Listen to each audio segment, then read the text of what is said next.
यानंतर एक राजकीय बातमी। राष्ट्रवादी काँग्रेसच्या खासदार सुप्रिया सुळेंचे एक जुनं विधान नव्यानं चर्चेत आलंय। या विधानाची पुन्हा आठवण होण्याचं कारण म्हणजे देवेंद्र फडणवीसांनी या 3 वर्ष जुन्या वक्तव्याला दिलेलं खरमरीत उत्तर। एक देवेंद्र फडणवीस क्या करेगा, एक देवेंद्र फडणवीस क्या करेगा। देवेंद्र अकेला नहीं है, पूरी भारतीय जनता पार्टी उसके साथ है। सुप्रिया सुळेंच्या एका टीकेला देवेंद्र फडणवीसांनी तब्बल 3 वर्षांनी उत्तर दिलंय। महाविकास आघाडीचं सरकार असताना सुप्रिया सुळेंनी अकेला देवेंद्र क्या करेगा असं म्हणत देवेंद्र फडणवीसांची एक प्रकारे खिल्ली उडवली।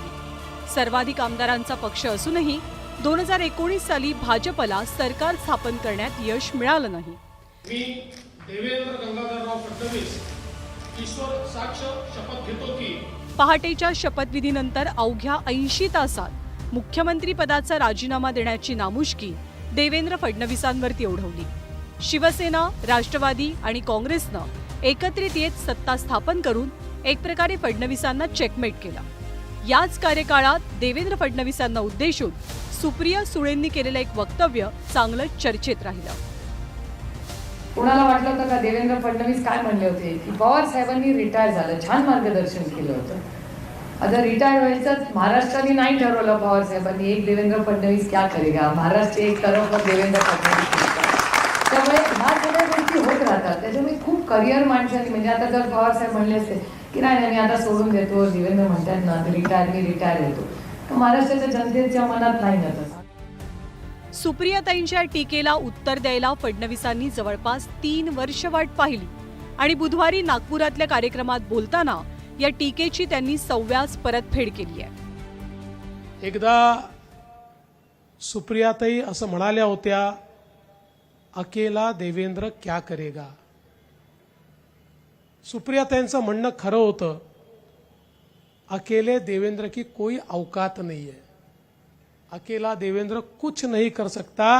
पण त्यावेळी ताईंना हे माहिती नव्हतं देवेंद्र अकेला नहीं है, पूरी भारतीय जनता पार्टी उसके साथ है। आणि भारतीय जनता पार्टी ज्याच्या पाठीशी उभी राहते, माननीय मोदी साहेबांसारखे, माननीय गडकरी साहेबांसारखे नेते ज्यांच्या पाठीशी उभे आहेत, त्यांची शक्ती आणि त्या शक्तीचं आकलन हे कधीच त्यांना येऊ शकत नाही।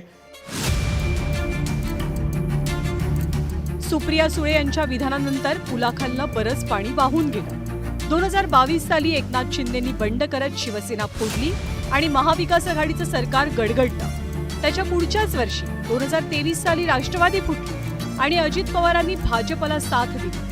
तर नुकत्याच पार पडलेल्या विधानसभा निवडणुकीत एकट्या भाजपच्या 132 जागा निवडून आल्या, तर महायुतीनं 230चा पल्ला गाठला। इकडे महाविकास आघाडीकडे विरोधी पक्षनेतेपद मिळवण्याइतकंही संख्याबळ नाही।